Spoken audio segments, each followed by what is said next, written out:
mano sportas baigdavosi maždaug po 2-3 mėnesių, kai pritrūkdavo motyvacijos. Tai per greita, tai per lėta treniruotė, tai darbų daug, kai norisi pailsėti ir sportas baigdavosi.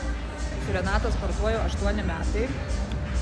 Ir kai pagalvojau, kodėl aš tiek su ją kartu, tai atsakymas yra paprastas, dėl Renatos pačios kaip asmenybės ir jos vedamų treniruočių.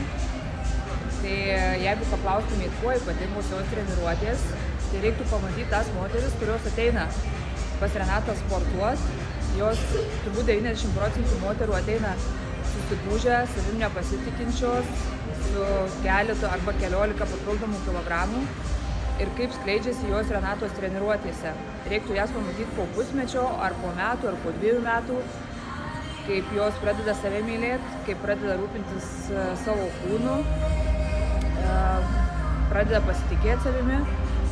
Tai manau, kad tuo ir yra ypatingos Renatos treniruotės ir aš Renatą išskirčiau kaip išskirtinai moterų trenerę, nors aš aišku negaliu kalbėti už vyrus, gal vyrai paprieštarautų ir pasakytų kitaip, bet Renata moka išjausti kiekvieną moterį, įsigilinti ją ir kai reikia atsitraukti, kai reikia pastumti, tai tuo ir yra ypatingos Renatos treniruotės.